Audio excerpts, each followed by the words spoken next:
All right, as we get going here, participants and attendees are joining us. Might as well introduce a good friend of mine, Chris Smith. Chris Smith's from Phoenix, Arizona, or just outside of that, and he's here to talk to us on, how to share your message in time of crisis and language around that. So, Chris is a good friend. I always say that if there's a guy that understands language and how to tell your message, it is Chris Smith. And thanks for having us, or thanks for having. Man, Thanks for coming in today. oh, my pleasure. Thanks for having me. And I love what you've done, and the Beat the Bug community is so inspiring, and how you guys have chosen to be creators in all of this when you totally have every right to complain. And yeah, I want to share some things today that can make a difference for you if you're a business owner or entrepreneur. I also talk about some things that apply to families about our framework and our methodology that have made a real difference in our home. Yeah, it's awesome. And I like to share with all the viewers that are watching along. Myself and my wife, Melissa, are actually working with Chris and his wife on a new company that they started called Family Brand. And like I said, if there's a guy that can, put framework around language and values, whether it's for organizations or for families, he's the man. So, excited to have you here. And I see some familiar faces that are attending today. Maddie, Mike Desjardins, Greg, thanks for joining us, Brad. They're all coming in. So really appreciate it. Obviously, this is live on Facebook as well. So yeah, why don't we kick it off? If you don't mind sharing a little bit about your story and then let's get into it. Yeah, my pleasure. It's amazing to see all these familiar faces or see all these familiar names. By the way, I feel like I'm at home. So many awesome people. So yeah, I'll share a little bit of background and context that actually kind of sets the stage for not only Campfire Effect, but also Family Brand. And those two things are just synonymous for me. I believe that the most powerful thing you have to influence your mission, your message, and your movement as an entrepreneur, and I would also say as a family, is your story.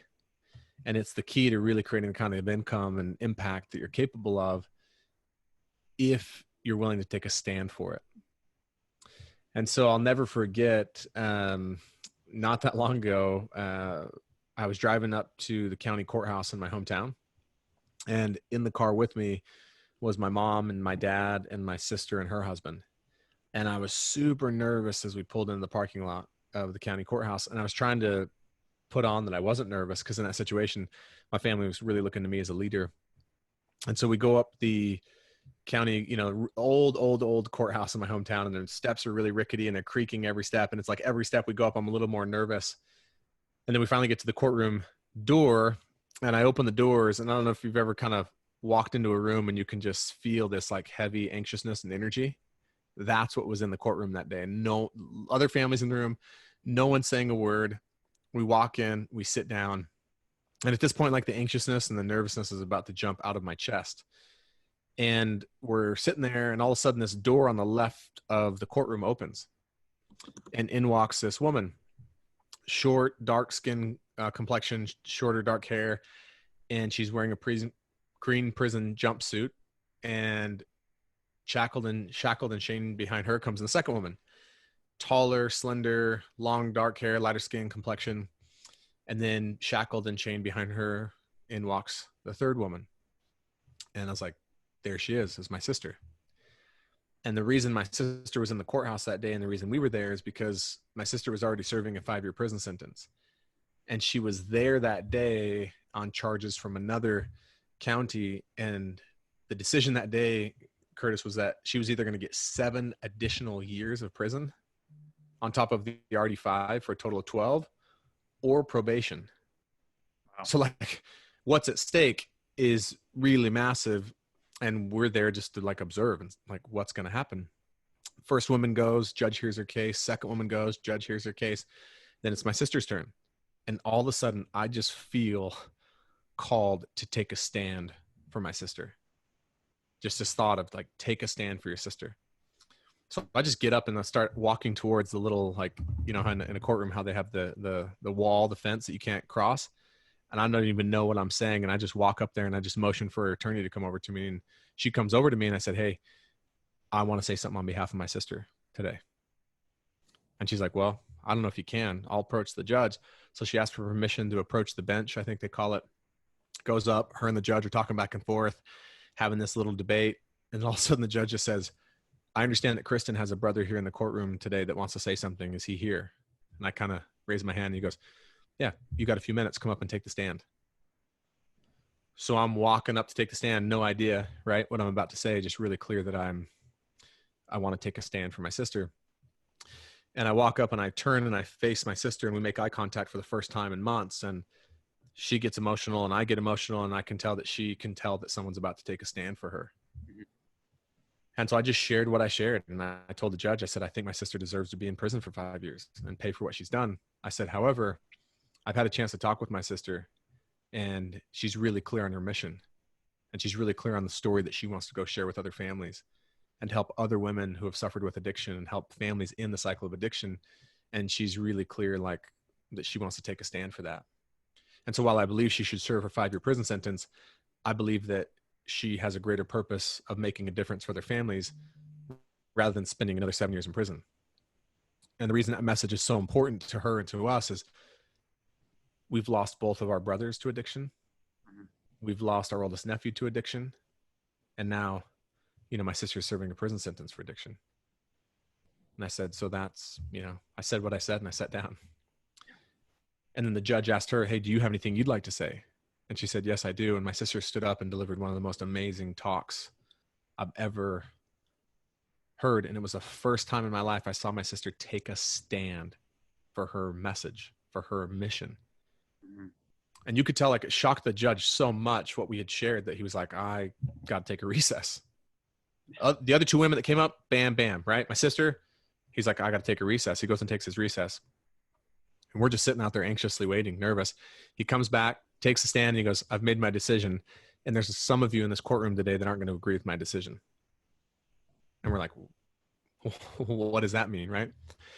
And as he's sitting there, Curtis, it's like, it wasn't that long of time, but it's like my life kind of flashes before my eyes. And I think about, like, all the different times in my life I've taken a stand for something, or all the different times in my life someone took a stand for me. Right.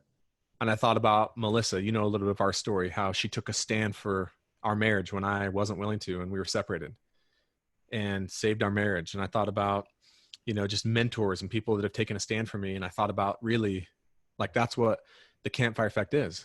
Like, what we've created with this business is we really want to challenge entrepreneurs to take a stand for their authentic story, their authentic message, and their mission.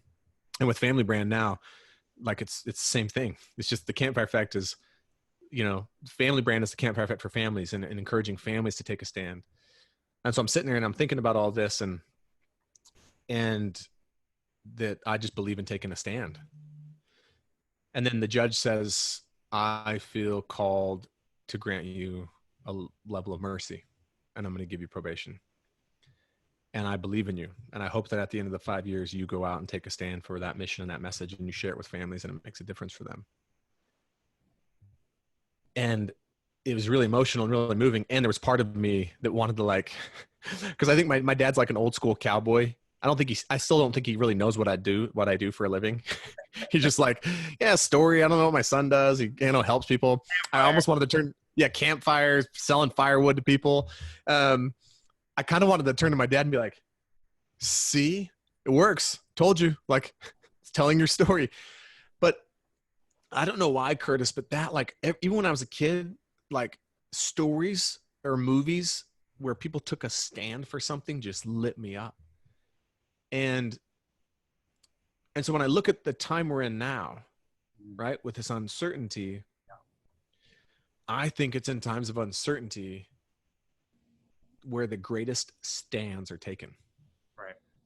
Well, and it's funny you mentioned that because, I hear you. Well, first off, thanks for obviously sharing that story with everybody. It's pretty intimate and personal. And, but I listened to that story of yours and 3 people took a stand, right?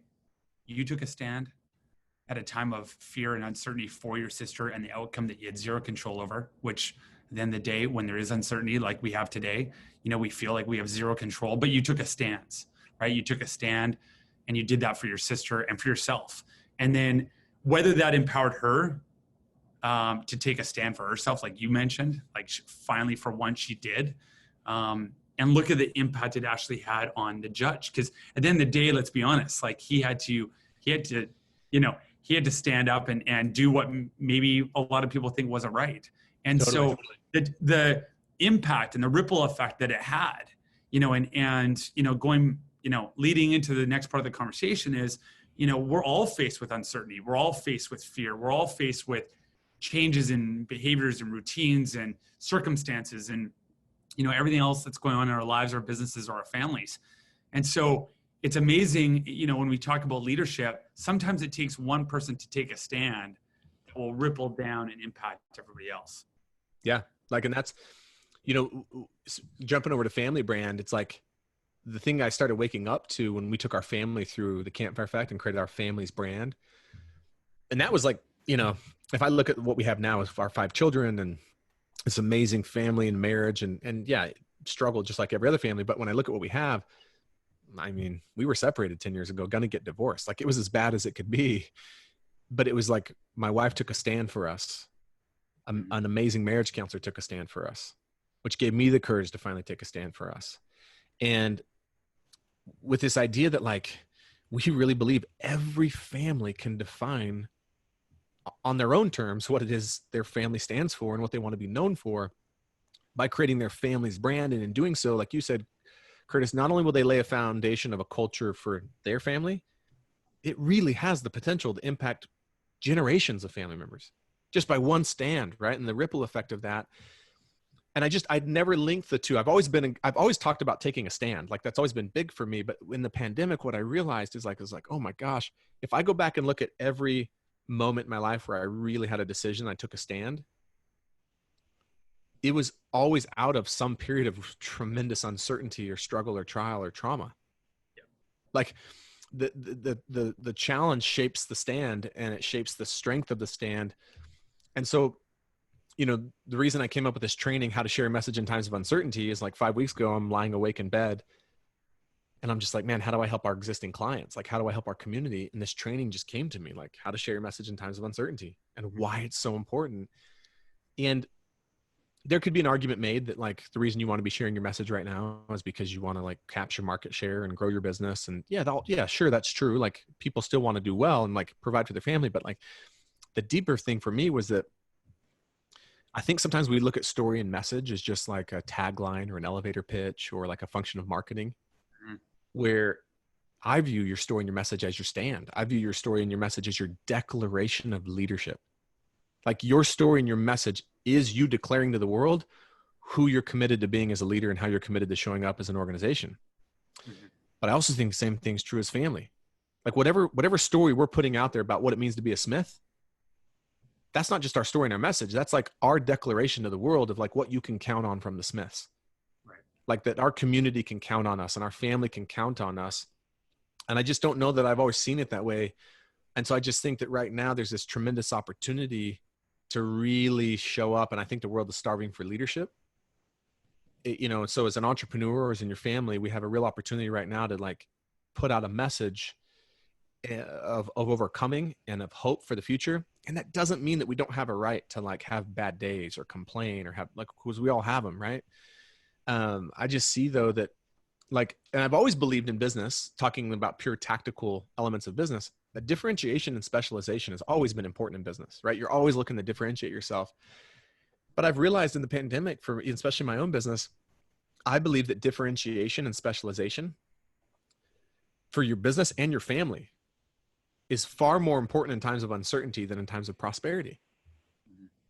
Because look, when things are going well, as much as I don't want to admit this because it goes against some of the principles we teach in Campfire, but let's face it, when things are going well, you don't have to be all that differentiated.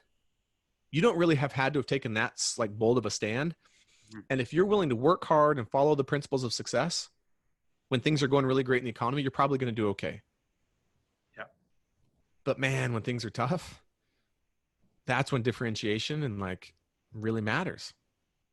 And so there's this business, you know, benefit that comes from differentiation and specialization. But I just, you know, and I think that the world needs to hear our stories right now, you know, more than they've ever needed to. So.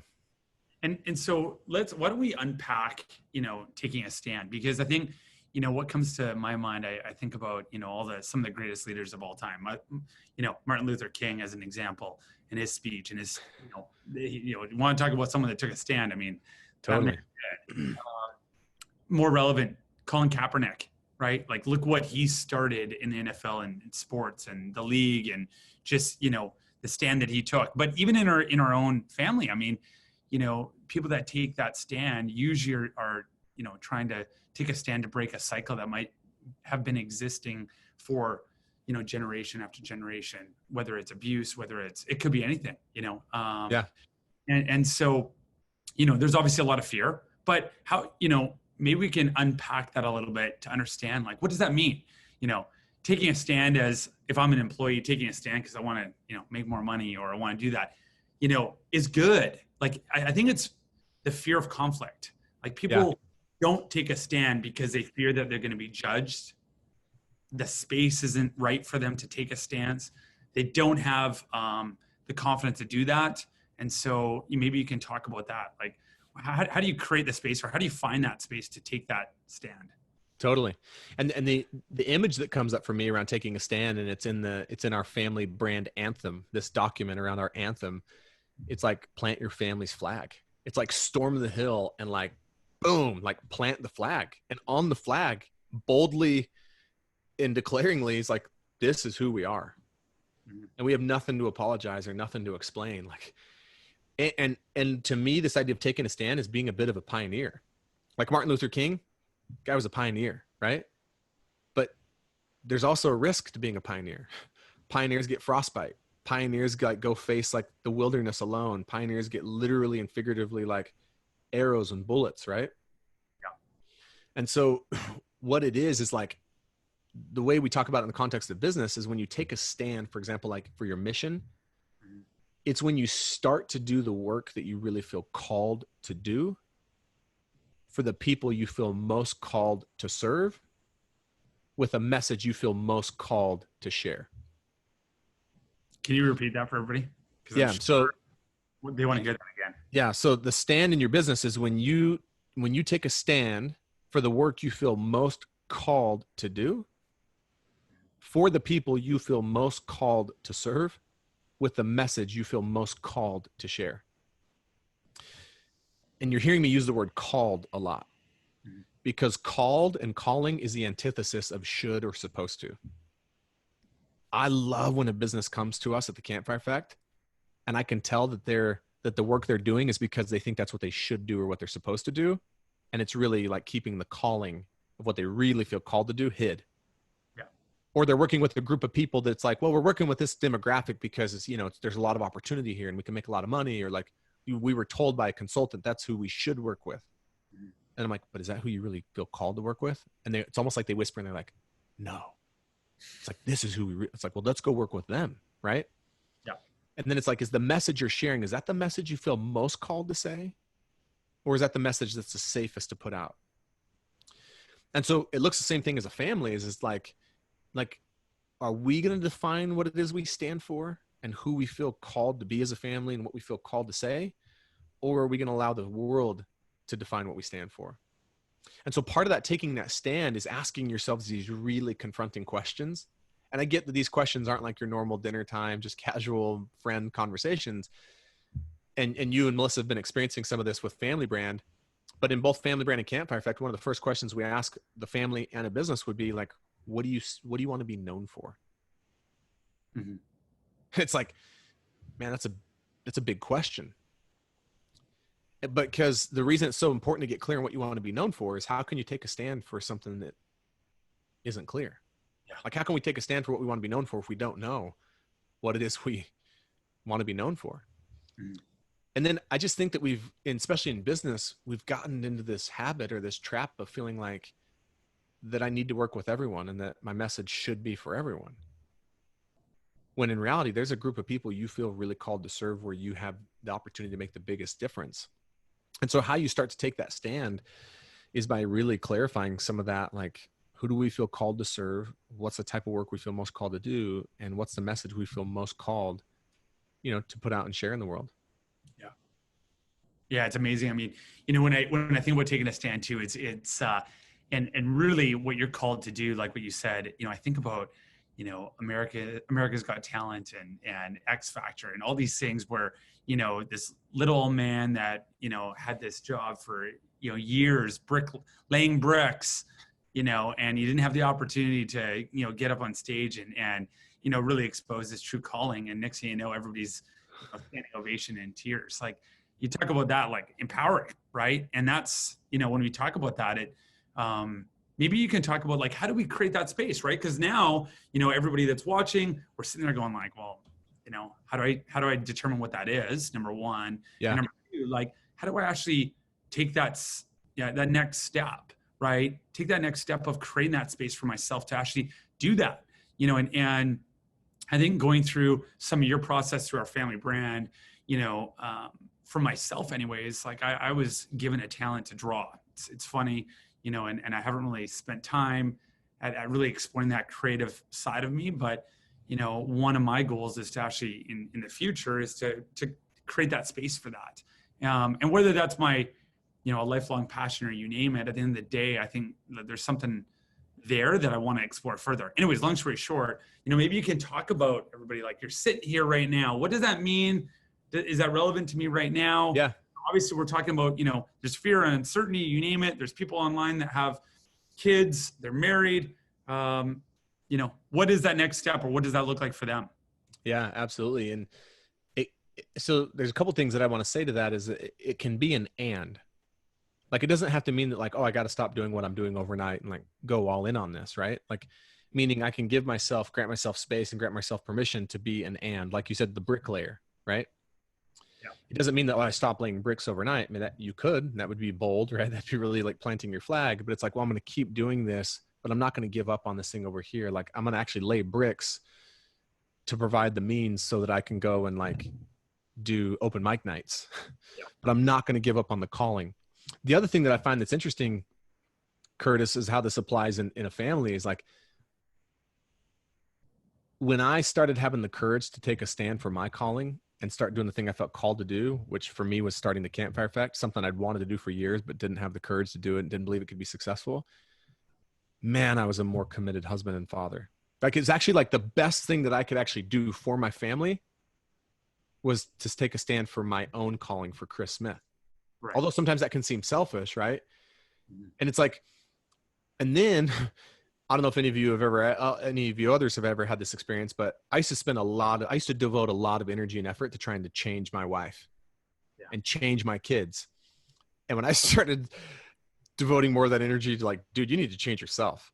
Mm-hmm. Like, by focusing more on me was the greatest thing that I could actually do to benefit the whole of my family. And so one of the things that we teach in Family Brand is I want to teach individual parents how to go after their calling, because I know that they'll just show up as more free human beings and souls in their family. Right. Well, like the truth will set you free. And it's the same thing. It's the truth to yourself, right? Like, it's like, at the end of the day, if you are going to hang on to something, whether it's if you're consciously aware of it, not, and you're living with that and you're bottling that up, there's no way that you're going to maximize your full potential or really, be who you actually naturally should be. Yeah. And so back to your question, how do we grant ourselves that space?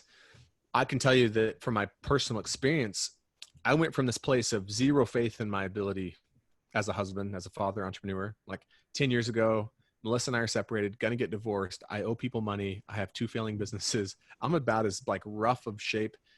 First time in my life I experienced hopelessness. Mm-hmm. Like, I'd had some dark days, but never got to a point where I was like, there's no hope. I got to that place for the first time. And how I granted myself that space was like, I actually didn't. And I'm not saying you can't grant yourself that space. Melissa granted me that space. Like, in a time where she had every right to judge me and criticize me and not believe in me, Curtis, like, granted me space, still saw the potential in me and loved me without judgment. And it was in that space that she granted to me, I could come into that space and start to see some possibility. And so I don't want anyone to think you can't do it on your own, but what I would say is it's so important to surround yourself with people that believe in you, maybe even more than you believe in yourself, or just one person that can take a stand for you when you can't even take a stand for yourself. And in that space they create for you, there's possibility, and you'll start to see possibility. And then we can be that for other people. But I also think that part of the way you can do it for yourself is just like, I think sometimes we battle this guilt and this shame of like, well, is it okay for me to want to focus on my dream? Is it okay for me to want to focus on my mission and my calling? And I especially know as a parent, someone one time asked me like, what's it like being a parent? And I said, it's guilty. It's like the minute you have kids, it comes with the guilt card, because I'm guilty when I'm working because I'm not home. I'm guilty when I'm home because I'm not working. And it's just like, you really do have to grant yourself that space that it's like, you know what? It's okay to have my dream in my business and have that as part of my calling and be all in when I'm there. Mm-hmm. And then it's okay to like not be in my business when I'm with my family, be all in when I'm there. And so one of the ways I think we grant ourselves space is by, I don't know who came up with this quote, because online it says Willie Nelson did, it said Jim Rohn did, it said Christopherson did probably, right? It's like everyone has a tribute to this quote, but it's wherever you are, be there. There's so much wisdom in that quote around space for me that I've just granted myself permission to wherever I'm at, be there. If I'm out riding my horses, I grant myself space to not think about anything else at that moment, but being there, like riding my horses. I don't have to feel guilty that I'm not with my family. I don't have to feel guilty that I'm not at my work. When I'm at my work, I can be all in to make the biggest difference and the biggest impact to change the lives of those entrepreneurs. And then when I'm at home, I can grant myself the permission and the space to be all in with my family and not have to think about anything else. Now, it's easier said than done, but I think one of the ways that we grant ourselves space is giving ourselves permission to just be wherever we are. Because no judgment exists. I always say that. I mean, at the end of the day, when you're actually truly being, it's a space where judgment and emotions don't exist, because you're actually. Yeah. Well, what it took me a long time to learn along that, Curtis, is that the only place where freedom is actually found is in the present. Mm-hmm. I cannot find freedom in the past. What I find in the past is a lot of guilt and shame and things I should have done differently. I can't find freedom in the future, because that's where I'm worrying about what might happen, and are things going to be okay, and this anxiety. But in the present, like fear and doubt and uncertainty and guilt and shame don't live in the present. Yeah. It's just like, and life's only ever happening now. And so if you think about when we're not in a place of granting ourselves space, is when we're not in the present. And so for me, I think that's a really powerful thing you can do to grant yourself space is just wherever you're at, be there. And then also just recognize like you do have a calling, and it's okay. And here's the other thing, you don't have to make your calling your profession. Mm-hmm. Like, let's say that one of Curtis's callings is to draw and make beautiful art. He could do that as part of his full-time thing. And he could do it and never let anyone in the world see it. Right. He could also do it and sell it and donate that money to charity. And he could make it his full time. Like, so you don't have to have this like, well, my work has to be my calling, or my calling has to be my work. So, there's been some comments on Facebook about taking a stand and how scary it is. And obviously the fear around that, because obviously whatever stand we take, whether it's small or large, it's getting out that comfort zone, right? It's taking a stand that you wouldn't typically take. Maybe you can comment on that or expand on that a little bit. Yeah. I mean, I think it was earlier this week. My wife and I got up to work out in the morning, and I just had this feeling. I just had this thought and this impression to share with her, because what's so exciting is Melissa and I are doing Family Brand together. It's the first time we've done a business together. So that's the coolest part for me. And we were stretching and rolling out on our foam rollers, and I just looked at her and I go, there's going to be some people in the world that don't like Family Brand. And she's like, what do you mean? I was like, she goes, how could someone not like Family Brand? And I was like, well, people didn't like Martin Luther King, right? Like, I was like, when you take a stand, a bold stand, you attract more loyal followers and believers than you would ever find. And you also attract more committed, detractors and haters than you ever would. And I said, so the question we have to ask ourselves right now, when that comes, and when the stuff on social media and you guys are full of crap and like you're wasting everyone's time and you're trying to paint yourselves as the perfect family, and like, I'm just running through all these things that we might hear, right? I said, in that moment, we have to ask ourselves, but is the possibility of the difference the stand could make bigger and greater than like the risk? So there's two ways of looking at it. It's like, what's the cost of taking this stand? And then what's the cost of not taking it? Right. So the cost of us taking a stand for like Family Brand, one, it could distract me from my business, Campfire Effect, right? That's a real cost. Yep. It could have us in an effort to support families, take time away from our family, right? To build family brand. Another cost is people could get confused with, man, Chris, I thought he was this entrepreneur and served entrepreneurs, but now he's doing this thing with families, right? The other cost could be people don't like it. So that's all real cost of taking the stand. But then I look at like, but what's the cost of us not taking the stand? Right. It's like a lot of families that may never get clear on like what they stand for. Mm. A lot of families that may have Chris Smith's story someday of like losing family members to addiction. Yeah. It's like, so there's a cost either way. There's a cost of taking the stand, but there's also a cost of not taking it. Yeah. Yeah. You know, and I don't think, you know, from a fear standpoint, we have some chats going on right now. Love it. And it's not for them anyway. It's for you guys. Yeah. Thanks, Mike. You know, I think about how big and small that stand could be. I mean, I think about, you know, people that created space for me, you know, in our business just recently. So on March 15th, we voluntarily decided to close our doors, and I had to take a stand. I had to take a stand to share that with our franchisees who that's their own businesses. That's, you know, they have their own livelihood. They have their own families. It impacts them. Geographical regions that weren't as impacted as some other geographical regions. And we had to, you know, take a stand as a company. And, you know, it could have been very easily, space could have been shut off for me, but instead our franchise partners created space for our decision. Our teammates, you know, banded together and leaned into our value system and took a stand for and created space and took a stand equally with us to allow that to happen. And we've seen this crisis that created so much tension and fear and uncertainty, you know, people lean in, and it's been beautiful to see. And so I think, you know, for it's amazing.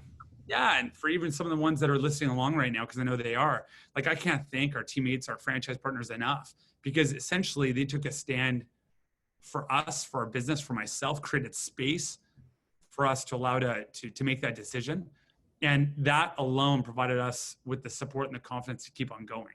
So just like you stood up, took a stand for your sister, you know, and she still had her story to tell, you know, that level of support and space that they created allowed us to continue to innovate, adapt, pivot, and get to where we're at today. And it's only 6 weeks later, you know, and there's some teammates that literally came out of the woodworks, and I'm like, wow, like, you know, committing to these webinars, committing to beat the bug, committing to do whatever they can, like, and that was their calling, right? Because they had a choice too, right? Their calling was, do I just, you know, sit at home, collect EI, or you know, and this isn't for me, or am I going to take a stand? Is this my opportunity to show this organization or show myself, you know, what I'm able to do? And they've done that. So what's so amazing, what I love about that too, Curtis, is that like, there's a lot of people that we don't recognize and they don't even know it, but there's a lot of people that are actually looking to us and waiting for us to take a stand so that they can take one.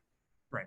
It's like the permission we grant ourselves to take a stand kind of liberates them to take one. And they didn't even know they were waiting for us to take a stand. That's happened. There's been people, because of the stand they took, gave me the confidence to take a stand. Right. But here's what's interesting, Curtis. You've had this amazing support of people rallying around you. And like you said, and there was some surprises of people that came out of the woodwork, but not everyone probably. You didn't like, I guarantee you not everyone was like, oh yeah, like we're voluntarily closing down. We love this. Yeah. But what's also, just like in that courtroom that day when the judge said, there's going to be some of you who do not agree with this decision. Not everyone did. Not everyone was happy about it. But what's interesting is in order to really know who stands with you, you got to take a stand. Yeah.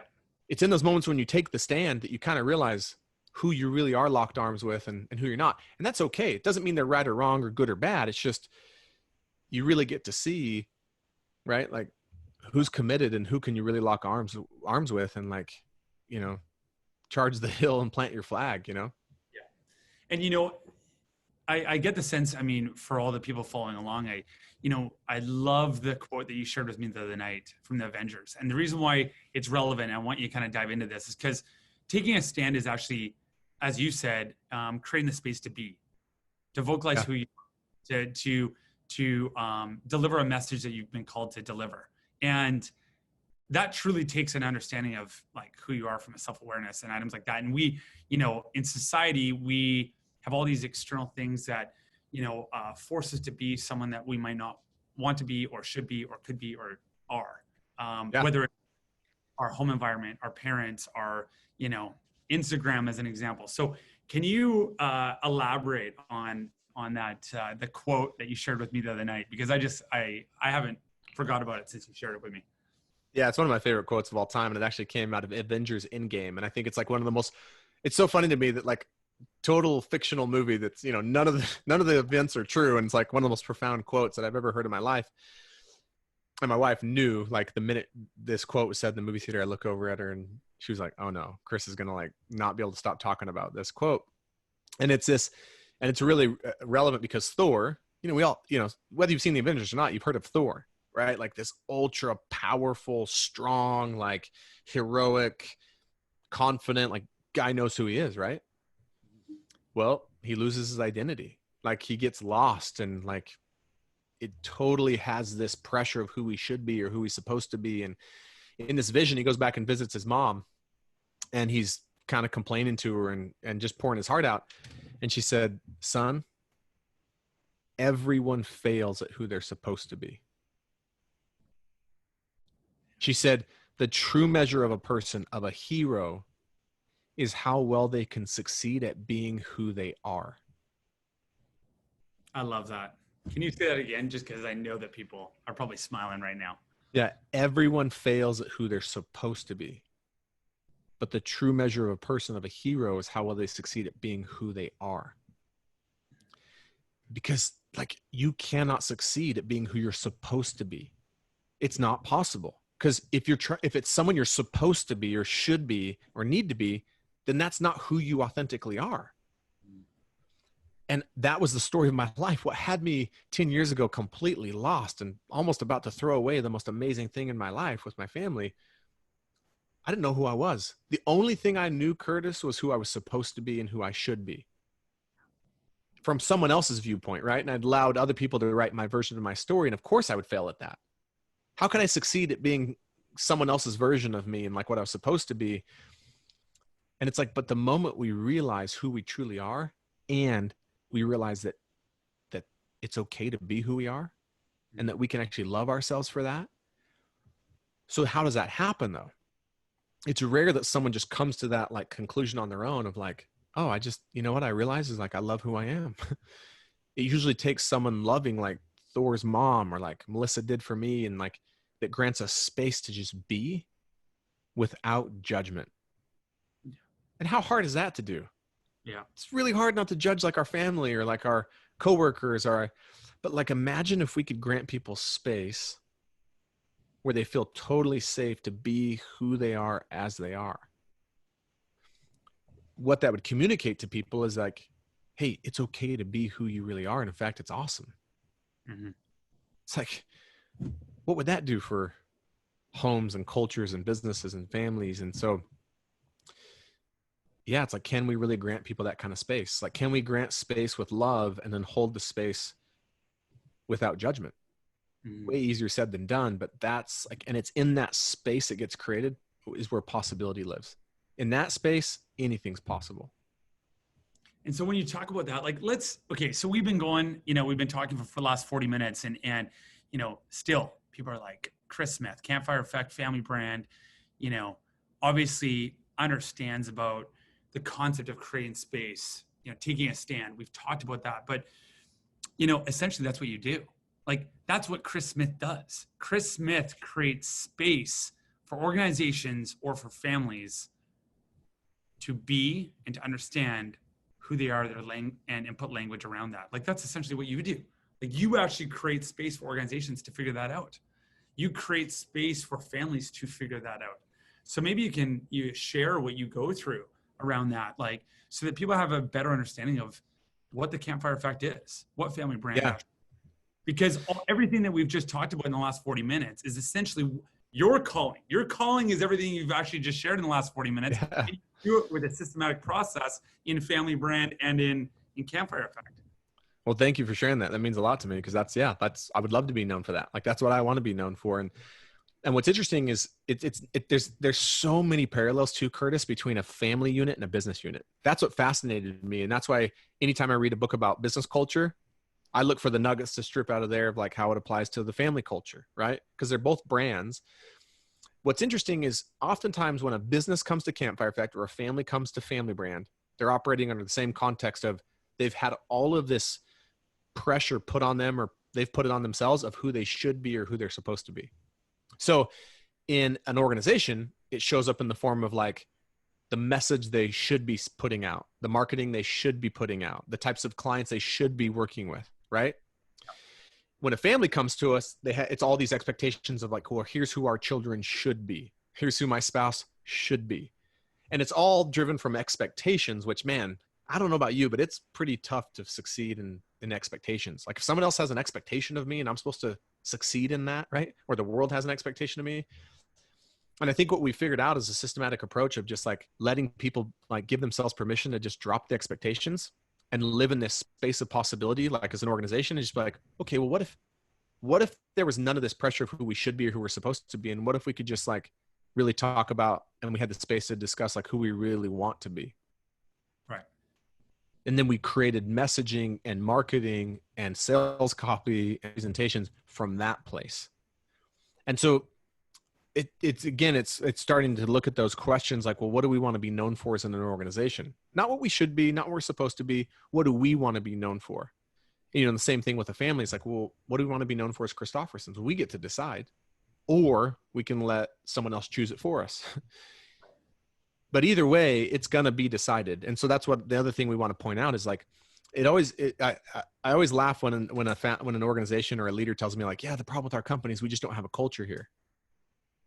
I'm like, you have a culture there. And by fact of you're saying that, it tells me that it's probably not one by design. Yeah. It's just by default. But it's not possible to not have a culture in a home or in a business. And so what I think we wake up in people is that you can craft it and shape it intentionally. Mm-hmm. Like you can, like this sign behind me says, pick up the pen. You can pick up the pen and be the author of your story. And like, you can decide it. Yeah. But once we have that clarity of what they want to be known for as an organization or a family, and once we have that clarity of like what it is that makes them unique as an organization and as a family, then it's like, well, let's build all of our language in the form of mission, vision, values, sales copy, sales presentations, speaking. Let's build all of it to align to that. Yeah. Like instead of being an inch deep and a mile wide and trying to be all things to all people and just being distracted with opportunities, let's go an inch wide and a mile deep and really become known for something. And that's, so at the end of the day, one of my real desires is one of my desires for all of our clients is to be known for something.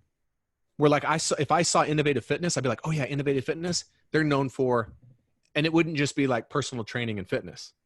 It'd be bigger than that, right? It's like, I would know because of your clarity, that's what they're known for. Or if I saw the Christopherson family out in the community and I had friends with me who hadn't met the Christopherson, like, oh, the Christopherson family, they're amazing. Like here's who they are as a family. Basically, here's what they're known for. Yeah.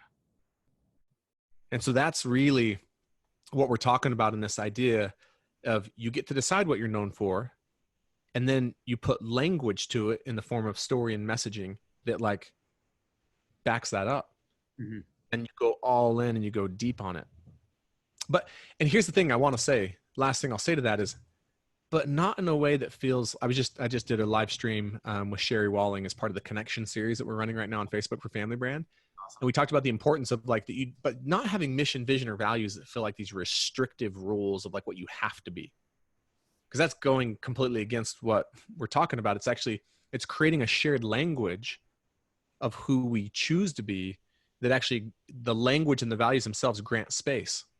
Right. So an amazing way of doing that is, well, what if you allowed your core team to help shape what it is you're known for and what it is you want to stand for? And what if you allowed your core team to help shape the story and the message and the language? Well, they'd be all in on it. And what if you allowed your family to shape the mission, the vision, the values, and the culture of your family? Well, they help design it. So they're probably going to be all in on it. Yeah. Well, I mean, I think this process, you're stripping it down. You're creating, Family Brand or a Campfire Effect is creating that space, like I said, stripping down all the noise, stripping down all the judgment to actually build a foundation, to build the house back up. And when you have that framework, then you can exist. You actually are building future space for yourself so that you can be who you want to be, whether it's being as a family or being as an organization. You know, when you actually have articulated it and created a framework with some language around it, then you can actually, you know, either work or live by it. So, okay, now let's circle back to the crisis, because, you know, we're all facing it individually, or as individuals, we're facing a level of crisis right now. There's uncertainty still, there's fear still, there's been changes, and, you know, we're getting a lot of pressure, right? We're getting a lot of pressure, and we're retreating back. You know, some people are hiding, some people are taking a stand, and some people are right in between. But I think at the end of the day, you know, if I hear you correctly, it's like there's an opportunity. There's an opportunity to take a stand right now for who you truly want to be, and how we can pick up the pen and write our own book, or the future chapter. And even though that always existed, there's probably no better time.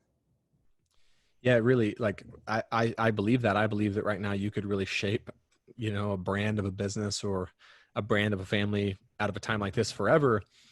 And, you know, what's interesting is I think I kind of have always sensed this, but it's been really clear to me that in the pandemic, Curtis, is like, I realize that in times of uncertainty, it's actually really easy for us to forget who we are. Mm-hmm. And what I mean by that is, I don't know about most of you, but for me, whatever the last 30 days of my life have been, to me is what like my life has always been. Like, you know what I mean? It's just like, it's like, oh, there was a time before coronavirus. It's gotten that long, right? Where it's like, oh, that's just how, and I think it's so easy to sometimes look at our life as like, our life is the reality of our current circumstances, and to get caught up in that, and we forget who we are. And so the thing that we've been reminding a lot of our clients and taking them through this really fun exercise, which is, hey, but like the reality of our current circumstances is not who we are. It's like, it's who we've been and who we're committed to being. And so one of the things that's been really helpful for us to do as a family, and we talk about this, and it's been helpful for our clients, is we actually have them go back and identify, when was a time in your life where you faced something you truly didn't believe you could overcome? All of us have one. Like, this isn't the first time we've ever faced some like serious uncertainty that we didn't think we could get through. None of us. We all have it. Sometimes some of us have multiples of those. So we have everyone go back and identify one time in their life where they faced something they didn't think they could overcome it, and then really allow themselves to go back and revisit those feelings. Like, what did it feel like when you were in that place? It's like, man, it was hopeless. It was like discouraging. It was heavy. It was like uncertain. And like, allow yourself to feel that, and then say, okay, so how did you overcome that? There's this thing that you truly did not believe you could overcome, and yet you did. How did you do it? Yeah. And then probably the most important part of that little story formula, what did you face you didn't think you could overcome? How did it feel? What did you do to overcome it? And then with the fourth question is, what did you realize about yourself? And we get them to say out loud things that are hard for people to say out loud. And they say like, well, I realized that like, I'm pretty amazing. Yeah. I realized that I'm strong. I realized that, and sometimes they're realizing it in that very moment we're asking them, even though this thing happened a long time ago, they've never connected the dots of what they realized about themselves, or like, they realize like, I can overcome anything. It's like, yeah, and that's who you are. Yeah. Even now. And it's just like, oh yeah, I will get through this. It won't be easy. Yeah. But right now we just have to know right now that we're so susceptible to looking at our past for evidence of like all the things we should have done to be better prepared for this. And we beat ourselves up, right? And we're really susceptible right now to looking to the future for all the things we should, you know, that we're worried about, that are, you know, that are never going to be the same, and it's going to be terrible. And if we're not careful, we spend so much time in the pain of the past and the worry of the future that we have very little time left over for the one place life's actually happening, where freedom is actually found, which is the present. And so what we've been encouraging our clients to do is like, hey, when you look to the past, only look for evidence as to why you're so amazing, and look for all the times in your life where you've overcome hard things. And when you look to the future, look at all the things you're still hopeful about. Look for all the things you're still committed to creating, and the vacations you're planning on going on, and like, you know, the impact you're committed to having. And then when you're looking at the present, just who am I committed to being? Because man, I don't want to get to the end of this and look back and be like, oh, I'm so glad I survived that. So glad I got through. Yeah. I mean, that'd be okay. But I really hope I can look back on this and say like, man, look at what we created. Mm-hmm. Look at how we showed up and led. Like, look at how we served. I don't know if this is useful. One of the things that's been helpful for our families, we're still planning vacations and booking vacations. And part of the reason we're doing that is because airline tickets are the cheapest they've ever been. Airbnbs are cheaper than they've ever been. And I know, I wouldn't say this in front of my kids right now probably, but like, I know there's probably 95% certainty that some or maybe all of them won't happen. And we'll get a 100% refund. But to us, it's still important to like have something to look forward to and think about what we're still committed to creating. But just also, I just know that if I let myself, man, I can get really caught up in the past and what I should have done to be more prepared for this and had my business more recession proof. And I can get really caught up in like worry and anxiety and fear of the future, and to the point where I'm paralyzed in the present. Yeah.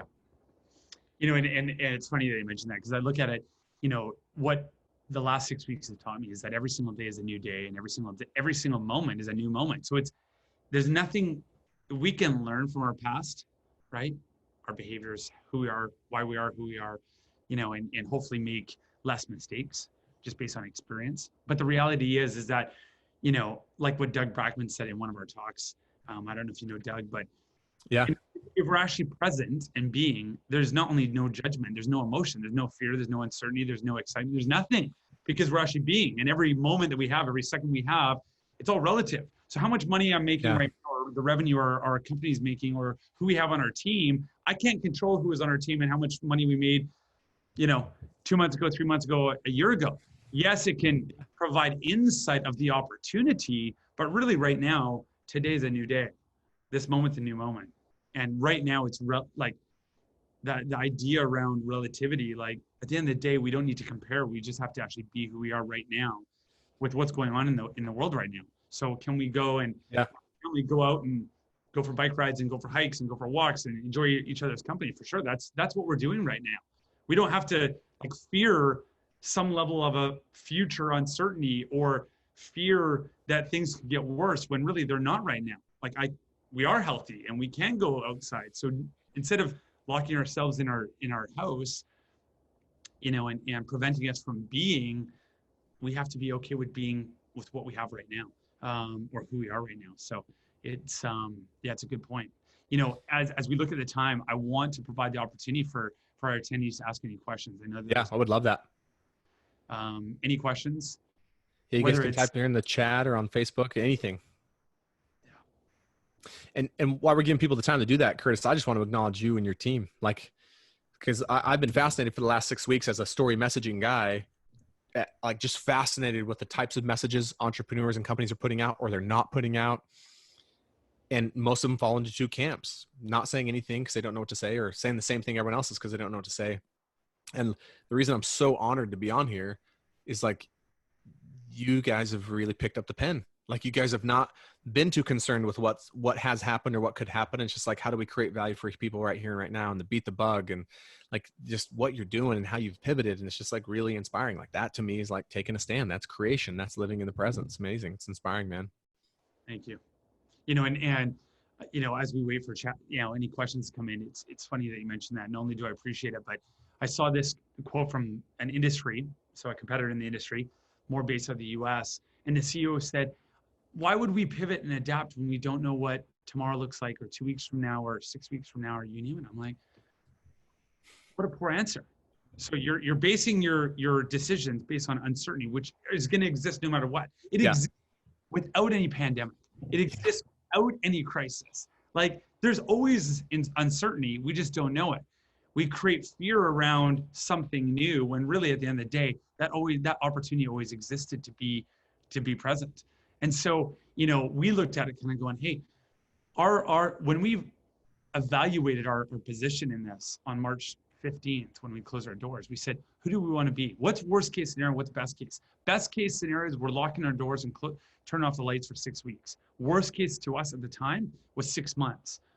So 6 months from now, would we be able to afford to close the doors and turn off the lights? Did we want our community to be disassembled?